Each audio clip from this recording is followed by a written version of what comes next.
Hi dear, హ్యాపీనా? ఇంతవరకు నా నెత్తి మీద పెడితే హ్యాపీ ఏంట్రా?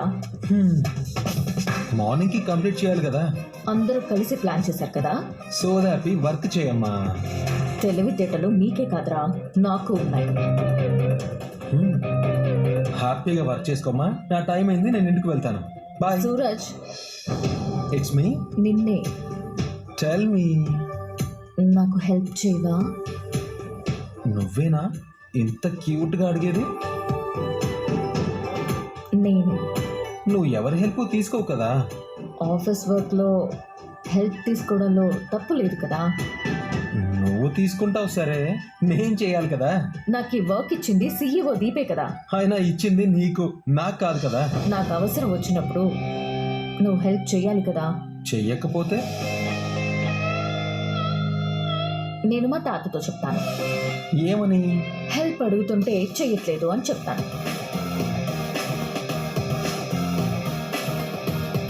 ఓకే, హెల్ప్ చేస్తాను. మా తాత పేరు చెప్పగానే భయపడ్డావు కదా. భయం కాదు, గౌరవం. ఎందుకో? ఉండడానికి ప్లేస్ ఇచ్చారు, తినడానికి ఫుడ్ ఇస్తున్నారు, ఇంకా ప్రేమగా గౌరవంగా మాట్లాడతారు. మన కోసం ఇన్ని చేసిన మనిషికి మనం ఏం చేయగలం చెప్పు? వీలైనప్పుడు సాయం చేయడం తప్ప.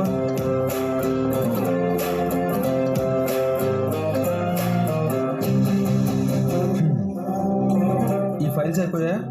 అయిపోయాయి, ఇవి స్టార్ట్ చేయాలి.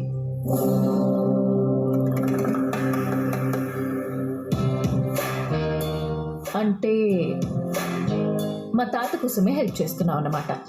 నీకోసం కూడా. ఎందుకంటే నా బంగారం నైట్ అంతా ఇలా కష్టపడడం నాకు ఇష్టం లేదు.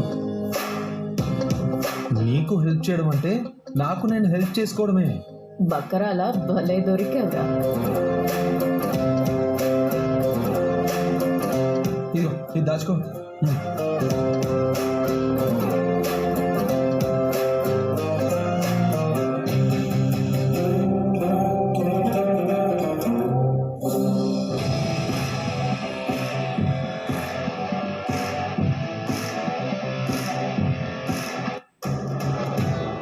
హలో బంగారం, నేను నీకే హెల్ప్ చేస్తున్నాను. నా పని ఏదో నేను చేసుకుంటున్నట్టు నువ్వేంటి ఫోన్ చూసుకుంటున్నావు? ఏంటయ్యా నువ్వు? హెల్ప్ చేస్తాను అని కమిట్ అయ్యావు కదా, చెయ్యి. మళ్ళీ నన్ను ఎందుకు డిస్టర్బ్ చేస్తావు? అనవసరంగా హెల్ప్ చేస్తానని నేను ఎదుర్కొన్నాను అన్నమాట. Okay, no problem. ఎవరిని ఎలా దారిలోకి తీసుకురావాలో నాకు తెలుసు కదా, చెప్తా.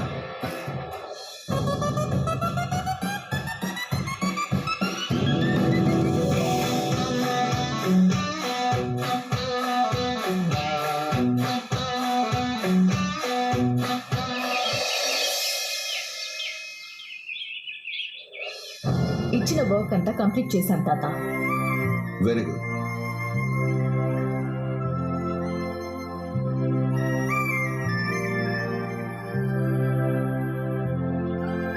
టిఫిన్ చేసావమ్మా? చేశాను తాత. నిన్ను కాదు అడిగింది, దీపాన్ని.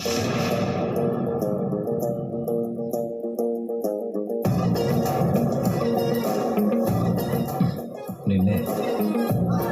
చేయలేదు తాతయ్య గారు. నోరు ఒకటి చెప్పింది, తల ఒకటి చెప్పింది. చేశాను పెద్దయ్య గారు.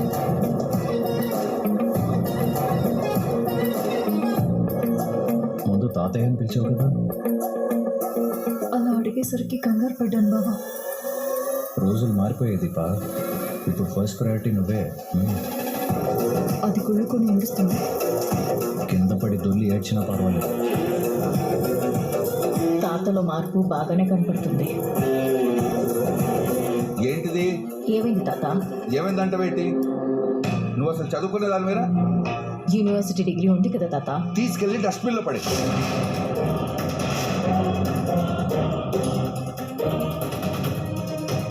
ఏమైందండి? ఏమైందని నువ్వెందుకు అడుగుతున్నావు పారిజాతం? వెళ్ళి కాఫీ తీసుకురాపో. ముసలోడు అరిచి చంపేసేలా ఉన్నాడు.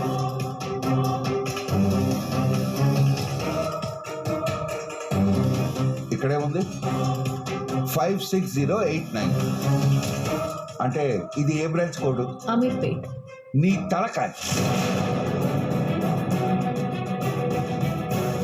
దీపా నువ్వు చెప్పు. మణికొండ. ఈ మాట ఈ మట్టి కొండకి చెప్పు. మనకి ఎన్ని బ్రాంచ్లు ఉన్నాయి, వాటి కోడ్ ఏంటి, ఇవన్నీ తెలియకుండానే ఇన్నాళ్ళు సీఈఓగా వెలగపెట్టావా? జరిగిపోయిన దాని గురించి ఎందుకులే తాత. యాక్చువల్లీ ఇవన్నీ కరెక్ట్గానే ఉండాలి. అంటే ఇప్పుడు నాకు చూడటం చేత కావట్లేదా? సూరజ్ గారు అన్ని బాగానే చేశానన్నాడే. సరే నువ్వే చూడు, ఎన్ని తప్పులున్నాయి నీకే తెలుస్తుంది. చూడు, ఇది తప్పు. మేడం గారు జోస్నా రెస్టారెంట్ కాకుండా వేరే ఏదో రెస్టారెంట్కి వర్క్ చేసినట్టున్నారు. జోక్ లాపు బావా. జోక్ లాగానే ఉంది నీ వర్క్ కూడా. నిజాయితీగా పోటీలో గెలవడం చేత కాదు, నిజాలు మాట్లాడడం చేత కాదు, చివరికి అసిస్టెంట్ గా పనిచేయడానికి కూడా చేత కావట్లేదు. మీ నాన్న ఊర్లో లేడు, కానీ ఈ ఫైల్ చూసి తలకేసి కొట్టుకునేవాడు. పోనీ కొరియర్ పంపించండి. ఏంటనో? కాఫీ అండి. నాకు కాదు, దీపకి.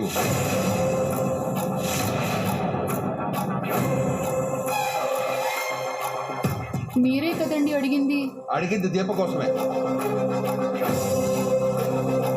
రే ముసలోడా, పోతావురా. నన్ను ఇంతలో ఏడిపించినోడు ఎవ్వరూ బాగుపడలేదు. ఏంటి అలాగే చూస్తావు? ఆ? కాఫీ దీపకివో. అలాగేనండి.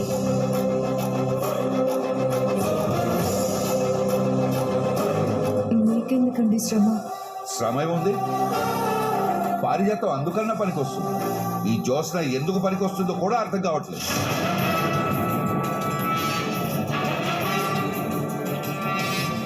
వర్క్ చేసాక ఒకసారి చెక్ చేసుకోవాలి కదా. ఇదే మాట నేను చెప్పాను సార్.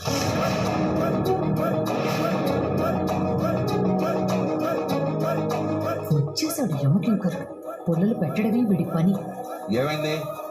సార్ ఈ ఫైల్స్ ఒకసారి చూడండి సార్. ఇదిగోండి.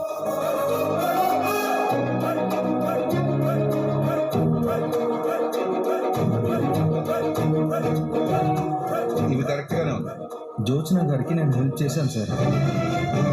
వర్క్ అయిపోయిన తర్వాత ఎందుకైనా మంచిది ఒకసారి చెక్ చేద్దామని చెప్తే ఏమంది? చెక్ చేయమందా? వర్క్ నీకు కొత్త, నాకు కాదు. నేను ఒక్కసారి ఫైల్ ప్రిపేర్ చేశానంటే దాంట్లో తప్పులు పట్టుకోవడం బ్రహ్మదేవుడి తరం కూడా కాదు అన్నారు సార్. వాళ్ళ తాత పట్టుకున్నాడు కదా. నేనేంటి, సరిగ్గా కళ్ళున్నాడు ఎవరు చూసినా ఈ తప్పులు కనబడతాయి. దానికి లేవులేండి. ఏమన్నావు? ఆ, అదే కాఫీ కావాలా అని అడుగుతున్నాను. తీసుకొచ్చి మీ జ్యోత్స్న మేడం గారికి. నైట్ అంతా వర్క్ చేసి అలసిపోయారంట. సీఈఓగా ఉన్నప్పుడు ఇలాంటి పనులు చేస్తేనే అసిస్టెంట్ పోస్ట్కి వచ్చాం. ఇది కూడా సరిగ్గా చెయ్యకపోతే చెప్పండి. అయితే ఆఫీస్ పై పోస్టే. ఇవన్నీ కరెక్ట్ చేసి చూపించు. అలాగే తాత.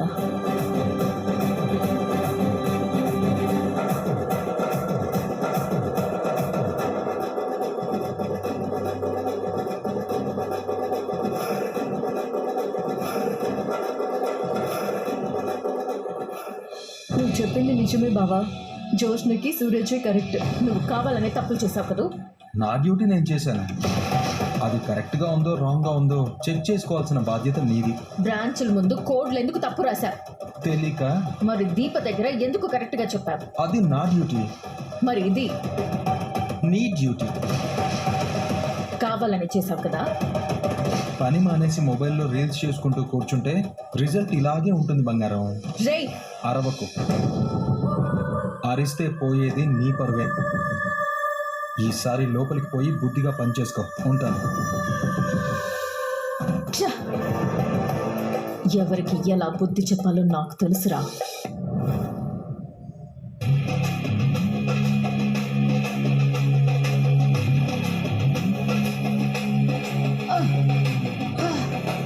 అయ్యా, ఎలా ఉండే బతికి ఎలా అయిపోయింది.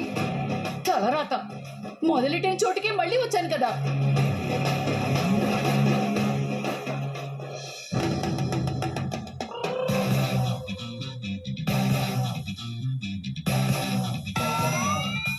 అపోజ్ బాగుంది, మళ్ళీ పెట్టు.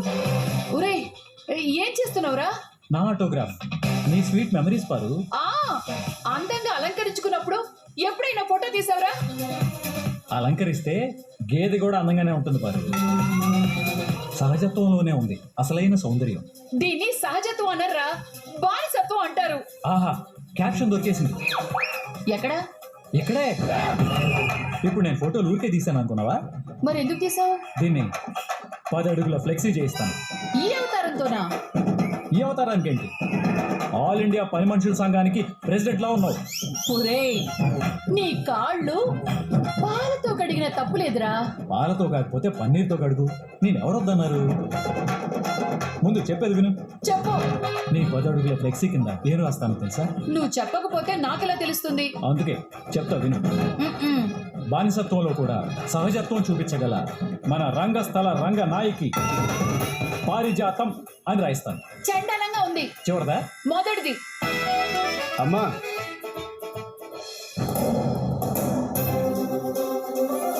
ఉన్నట్టుండి పని వాళ్ళు పని మానేస్తే ఏదో యజమానులే చేసుకోవాల్సి వస్తుంది. మేడం శివనారాయణ గారు ఉన్నారా? ఆ ఉన్నారు. రెస్టారెంట్ ఓనర్స్ మీటింగ్ ఉందని రమ్మన్నారంట. సార్ వాళ్ళు బయట వెయిట్ చేస్తున్నారు, రమ్మంటారా? రమ్మనండి. నేను నా భర్త శివనారాయణ గారిని పిలుస్తాను. Okay madam. ఆడెక్కడ నేను పని మనిషి అనుకుంటాడో అని భలే కవర్ చేసావు పారు. అనుకోవడం ఏంట్రా? వాడు అమ్మ అని పిలిచింది నేను పని మనిషిని అనుకునే. మరి రెస్టారెంట్ ఓనర్లు వస్తున్నారంట. ఒరే, వాళ్ళు పోయే వరకు ఈ చుట్టుపక్కలకి రానురా. మీ తాత నన్ను పిలవకుండా నువ్వే కాస్త మేనేజ్ చేయి. సర్లే, ముందెళ్ళి తాతను బిలు. ఇదిగో ఈ బకెట్, ఈ మాప్ స్టిక్. సరే, కావాలంటే నేను లోపల పెడతాను. కాకపోతే నీకు వారం శిక్ష పెరుగుతుంది. అమ్మో, ఇచ్చే. నా ముఖానికి మళ్ళీ ఇంకొక వారం కూడా అవసరం ఏంట్రా? నువ్వు వెళ్ళి మీ తాతను పిలు, నేను ఇది పట్టుకెళ్తాను. ఆ? ఇది మార్పు అంటే నువ్వు ఇలాగే ఉండిపోయి. ఆ. ఛీ, ఈ బతుకు నా వల్ల కాదురా బాబు.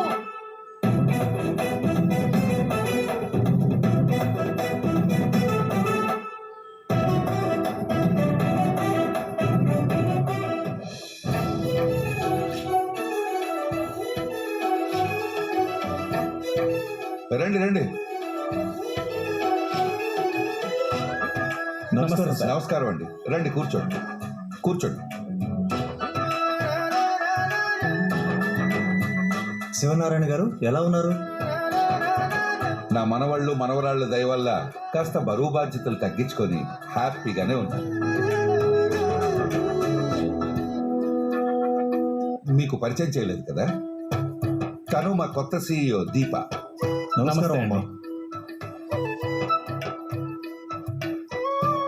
తను నా మనవడు భార్య. కార్తీక్ గురించి మాకు తెలియదేముంది. మన ఇంటి విషయాలు మనకంటే బయటి వాళ్ళకే తెలుస్తాయంటారు. దాని గురించి వేరే చెప్పాలా? నమస్కారం అమ్మా. నమస్కారం. నమస్తే అమ్మా. నమస్కారం.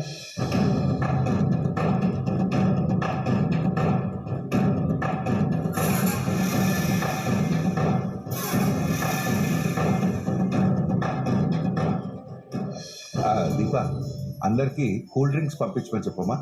ఏమొద్దు సార్, మీ టైం వేస్ట్ చేయకుండా వచ్చిన పని చెప్తాను. చెప్పండి. నన్ను అర్జెంటుగా కలవాలని ఎందుకు అన్నారు? ఎప్పట్లాగే ఈ సంవత్సరం కూడా the best restaurant of the year competition పెడుతున్నాం. తెలిసిన విషయమే కదా. ఈ కాంపిటీషన్ వల్ల సిటీలో ది బెస్ట్ ఫుడ్ ఏ రెస్టారెంట్లో దొరుకుతుందో అందరికీ తెలుస్తుంది. కాకపోతే ఈసారి కాంపిటీషన్లో డైరెక్ట్గా రెస్టారెంట్ చెఫ్స్ లైవ్ పార్టిసిపేషన్ చేస్తున్నారు. ఇది కదా నిజమైన కాంపిటీషన్ అంటే. లైవ్లో పోటీ పడితేనే ఎవరి సత్తా ఏంటో తెలుస్తుంది. ఈ కాంపిటీషన్లో ఒక కొత్త రెస్టారెంట్ పోటీకి దిగుతుంది. కొత్తగా? ఎవరిది?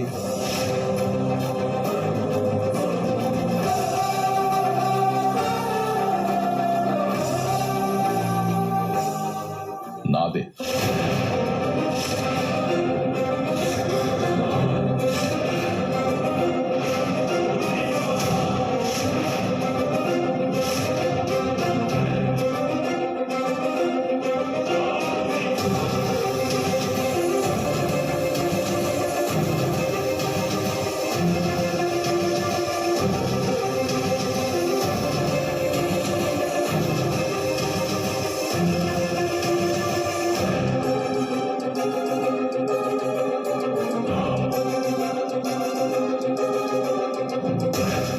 పరిచయం లేనట్టుంది. ఈయన పేరు మీరు ఆగండి, నేనే పరిచయం చేసుకుంటాను. నా పేరు దక్షిణామూర్తి.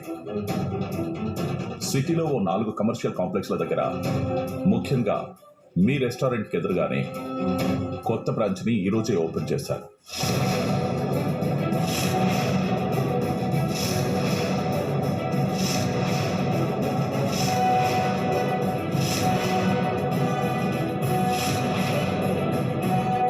యుద్ధం మొదలైంది. రెస్టారెంట్ ఎదురుగానే పెట్టాడంట. ఏంటి బాబా పరిస్థితి? రణరంగం. రెస్టారెంట్ ఓనర్స్ అసోసియేషన్లో మెంబర్షిప్ తీసుకున్నాను. దక్షిణాది వంటలు చేయడంలో తిరుగులేని వంట వాళ్ళు నా దగ్గర ఉన్నారు. మా గురించి మేము జనాలకు చెప్పుకోవడానికి ఇంతకు మించిన వేదిక దొరకదు.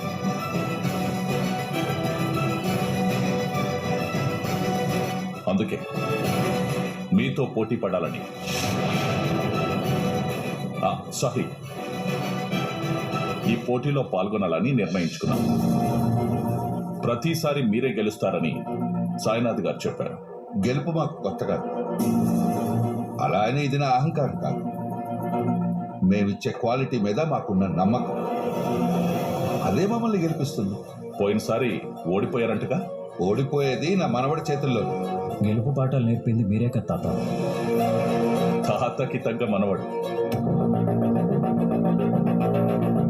నువ్వు తాతకు తగ్గ మనవరాలు అనిపించుకోవాలి. మా తాత ఏ లోకంలో ఉన్నాడో. ఇప్పుడు ఆ సత్యరాజ్ రెస్టారెంట్ మాదే, దాన్ని మేమే రన్ చేస్తున్నాం. గెలుపుని మీ వైపు తిప్పుకోవడం మీ అలవాటని సాయినాథ్ గారు చెప్పారు. అదైన అభిమానం. ఈసారి మీకు గట్టి పోటీ ఉంటుంది శివనారాయణ గారు. మేం పోటీలో దిగేది తలపట్టానికి కాదు, మేమేంటో నిరూపించుకోవడానికి. ఈసారి గాలి మా వైపే వీస్తుంది. తుఫాన్ రానంత వరకు పిల్లగాలిలే బలం. రెస్టారెంట్లు కొత్తవి కానీ వ్యాపారానికి కొత్త కాదు. వ్యాపారాన్ని నిలబెట్టేది అనుభవం కాదు, జనానికి మనం ఇచ్చే నమ్మకం. ఈసారి ఆ నమ్మకం మేమిస్తాం. మీరిచ్చేది మేము చూస్తాం. మీలాంటి వాళ్ళతో పోటీ పడ్డం కూడా ఒక గెలుపే. దక్షిణామూర్తి కావాలని నాతో పోటీగా దిగుతున్నాడంటే ఏంటి అతని ధైర్యం?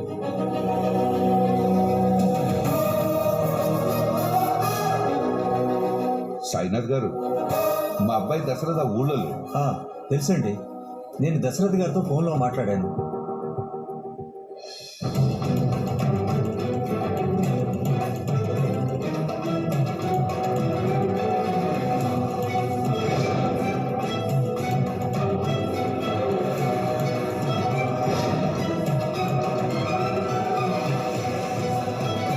వీడి చూపు వెతికేది సూరజ్ కోసమేనా? సార్, మన ఫార్మాలిటీస్ ప్రకారం దక్షిణామూర్తి గారు ఫామ్ ఫిలప్ చేసి ఇచ్చారు. అఫ్ కోర్స్ ఇంకా టైం ఉందనుకోండి. టైం ఉంది, పంపిస్తాను, మీరు వెళ్ళండి. వెళ్ళొస్తామండి సార్. మళ్ళీ కలుద్దాం శివనారాయణ గారు. మీరు కలిసి 10 నిమిషాలైనా బంధువులా చక్కగా మాట్లాడుకుంటున్నారు. శివనారాయణ గారితో బంధుత్వం అంటే అదృష్టం చేసుకుని ఉండాలి. వీళ్ళు లేకపోతే నీకిచ్చే మర్యాద వేరేలా ఉండేది దక్షిణామూర్తి. ఉంటాను శివనారాయణ గారు. మీరు కాస్త ఆగండి దక్షిణామూర్తి గారు, మిగతా వాళ్ళు వెళ్ళొచ్చు.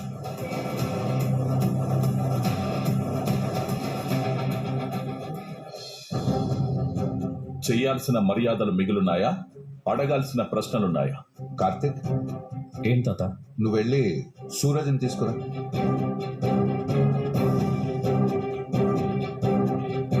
వాణ్ణెందుకు పిలుస్తున్నాడు ఏమో, నాకేం తెలుసు.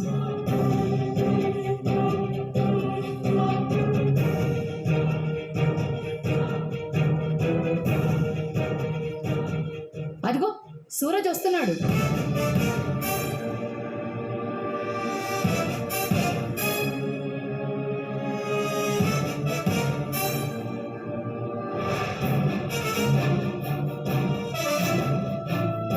సార్, మీరు పిలిచారంట.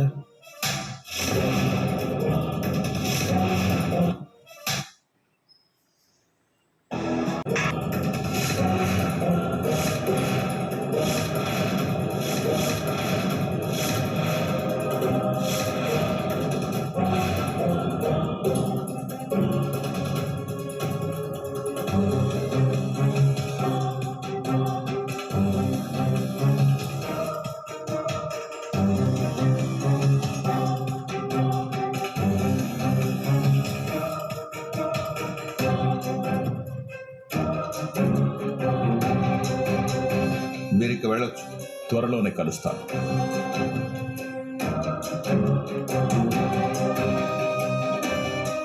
అదేం సార్, సూరజ్ని ఎందుకు కొట్టారు? ఇప్పుడు తను ఏం చేశాడు? సార్ నన్ను ఎందుకు కొట్టారో నేను చెప్తాను బ్రదర్. ఎందుకు? అనుమానం తీర్చుకోవడానికి. అనుమానమా? ఇప్పుడు వచ్చిన పెద్ద మనిషితో నాకు సంబంధం ఉందని చైర్మన్ గారి అనుమానం.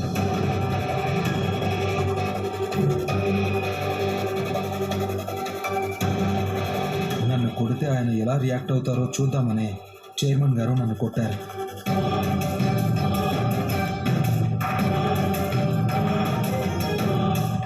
ఏం సార్, అంతేనా?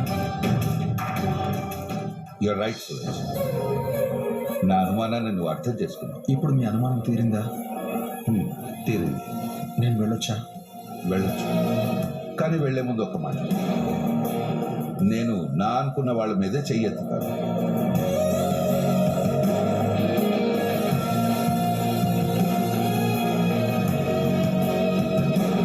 అంటే సూరజ్ గారిని కొట్టి సొంతవాణ్ణి చేసుకుంటున్నాడన్నమాట. నీకు అలాంటి భావం ఉంటే నేను కొట్టిన దాన్ని మనసులో పెట్టుకో. మీ ఉద్దేశాలు నాకు అర్థమైన తర్వాత తప్పుగా ఎందుకు అనుకుంటాను సార్? నేను మీ వారిని అన్నారు, అది చాలు నాకు. ఉంటాను సార్.